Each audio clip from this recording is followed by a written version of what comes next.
تعالوا نعمل مع بعض احلى قالب كيك ممكن تعمليه. سهل وسريع ومقاديره موجوده في البيت.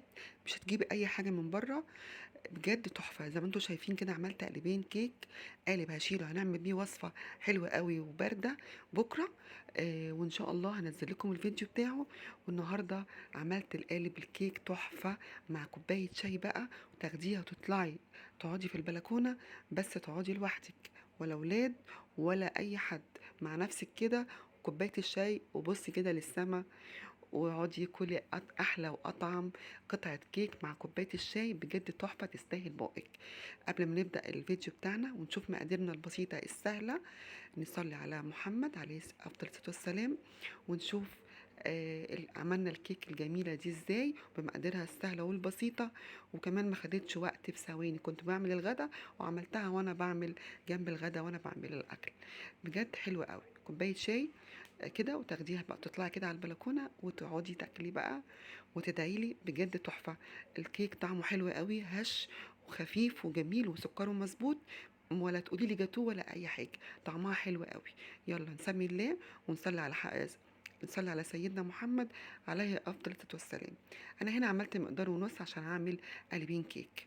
معايا 6 بيضات، ومعايا معلقه ونص بيكنج باودر ورشه ملح، كوبايه ونص من الحليب، وكيسين من الفانيليا، ومعايا كوبايه وربع من الزيت. انا هنا خدت 3 كوبايات.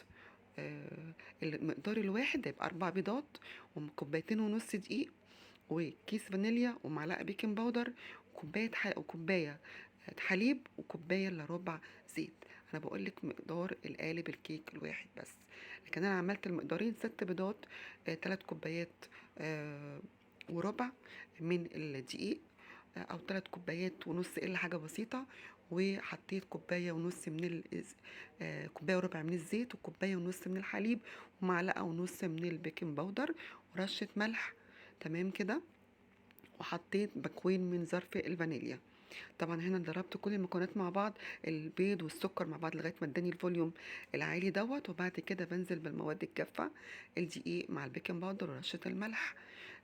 وطبعا انا بقلب تقليب بس كده بالمضرب، مش بضرب كويس كتير. تمام لغايه ما الدقيق يختفي بتاعي. وبعد كده حطيت معلقه كبيره من الخل. قلبت كل المكونات كده بالاسباتولا عشان ما يكونش في ايد دقيق تحت.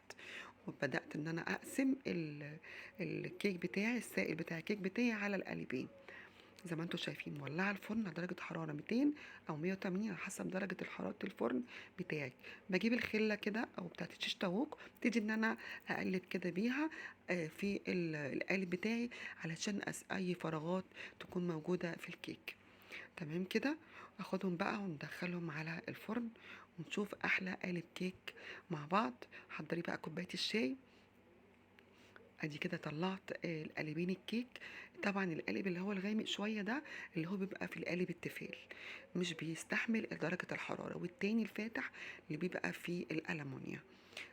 شلت بقى التاني عشان بكره هنزل لكم الفيديو بتاعه، هتشوفوه انا عملت هنعمل بيه ايه. قالب حلو بارد، حلا بارد وساقع في نفس الوقت، بس طعمه رهيب.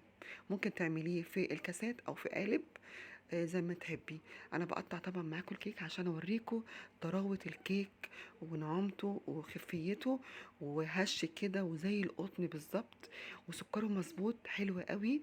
وبجد طعمه جميل جدا. مش هتبطلي تعملي، ولا الولاد هيبطلوا يقولوا لك يا ماما كل شويه اعملي. لازم يكون موجود عندك في المطبخ، تعملي وتشيليه تعمليه بالاسترتش راب وتشيليه اي وقت عايزين تطلعوا قطعة كيك مع كوباية شاي الولاد او انتي، هتطلعي بجد طعمه تحفة جدا.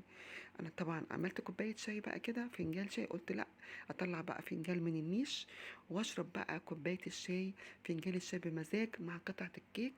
وبألف هنا على قلبكم.